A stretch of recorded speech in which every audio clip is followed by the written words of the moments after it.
Hi guys, how you all doing? I'm just looking at another press release that I've received. Check this figure out. In Britain, drivers pay over £300 million in fines every year. They get 8.6 million points on their licenses every year. 16 points are given out every minute in the UK. Do you want to know what the worst offending places in the UK are? I'll tell you after this.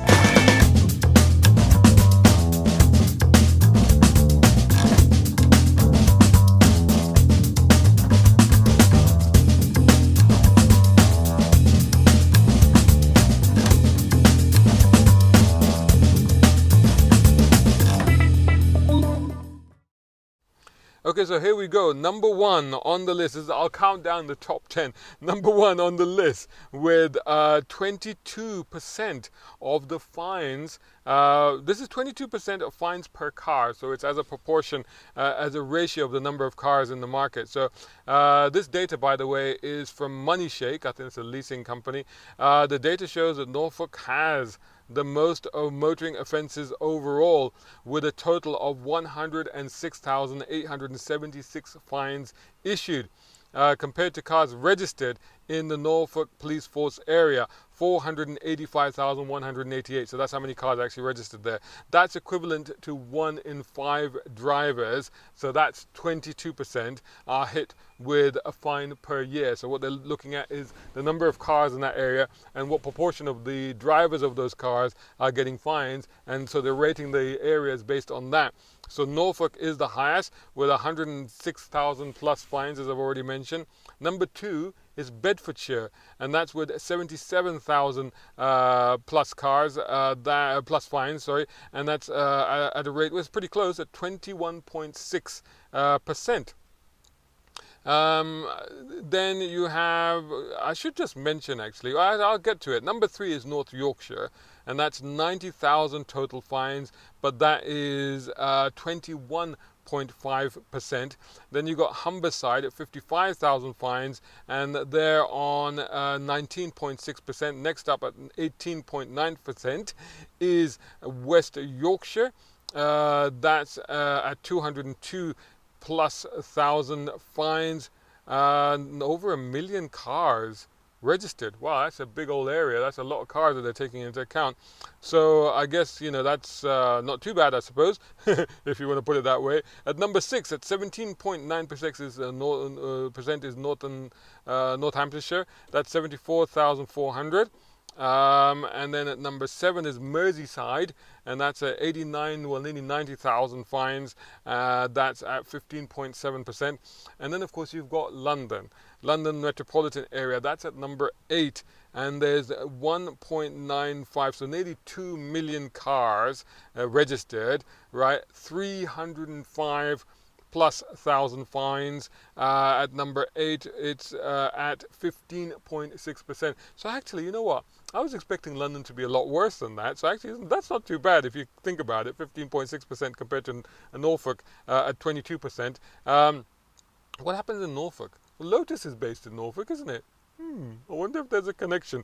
Anyway, Warwickshire is at number 9. That's 50,000 plus fines, and that's at 15.5%, so just 0.1% less than the London area. And at number 10 is Cumbria, and they're at 14.4%. That's 37,000 plus fines. What's the area which has the least number of fines in proportion to the cars registered?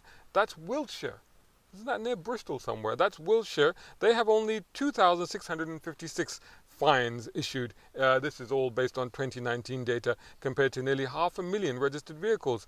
That's just 0.5%. Wow. Either the drivers there are very good, or they're a bit lenient down there. Maybe we should all move to Wiltshire. So that was quite a striking set of stats that we've got. London drivers, so just London alone, 35 million pounds in motoring offences, fines for motoring offences, and 875,000 points. That's just in the London area. Oh my goodness. What were the offences? So in London, it was drivers getting caught using their mobile phones. Oh my goodness, leave that mobile phone. Well, actually, you know what? Put it in the cubby box and lock it away, or in the glove box, so you just don't get tempted. Bedfordshire was speeding. And that was fines worth £7.2 million. That was speeding. Essex was careless driving and not wearing a seatbelt. I'm not going to get into any stereotypes regarding Essex and people that live there and the cars that they drive. But anyway, that's what that says. Suffolk, they receive fines for the most obstruction and parking offences. Oh well, be careful how you park in Suffolk. There you go.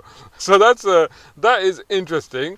What another press release, a separate release I received was from this comes from Rooster Insurance. And it's not directly related, but it is interesting because it's kind of a link, I suppose. And what their headline was that more than half of Brits would not be able to pass their driving tests if they retook them. 54% of British people would not be able to pass their driving theory test if they took it again. 70% of drivers were unable to answer questions from the highway code correctly. More than half, 56% of British drivers think that the rules are common sense and that they don't really need to read the highway code rules anymore. Wow, okay, that's interesting. 52% of over 35-year-olds have never refreshed their knowledge of the highway code, despite 1 in 10, that's 12%, committing a motoring offence in the last 5 years. Should I confess that I've probably not looked at the highway code in many, many years? Either. Have you? Tell me, do you remember the highway code? Younger drivers, 25 to 34-year-olds, seem more likely to be picked up on their poor driving. 83% admitted they have been warned by the police. There have been updates to the highway code. Horse riders, cyclists, pedestrians have been given greater priority. So actually, we should be genning back up on that to get an idea of what actually is going on. So there you go. That highway code is regularly updated, so it's essential for us to get, I'm sure you can get it on an app or something like that, but it's probably worth having a look. So let me know what you think of those numbers. Does it surprise you? Does it not surprise you? How good are you at the highway code? Would you be able to answer all the questions?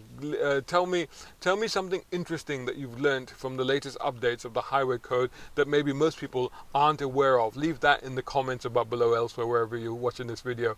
Thanks so much for watching. I'll catch you soon.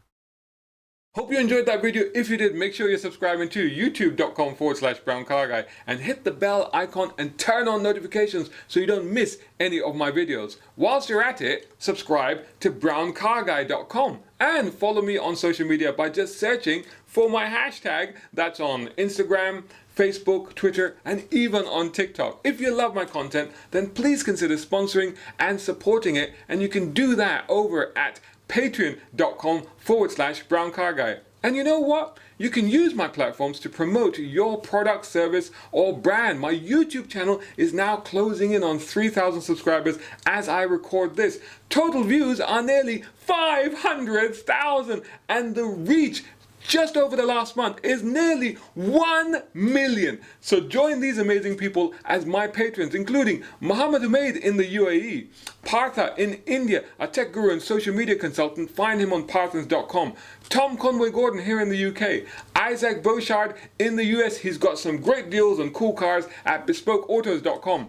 Reza Adil, check him out at Alizadeh Cigars on Instagram. Mohammed Qasim, business consultant. You can find him at wehms.com. Siraj Abbasi at Tiles Italia on Instagram for luxury floor and wall tiling. Mark Waddell in Canada. Zach Kogiani, a globe-trotting pilot with amazing images for sale at zachkogiani.com. And last but not least, my school champ Shaheer Hakki. Thanks for watching. More cool vids on the way. Catch you again in the next one.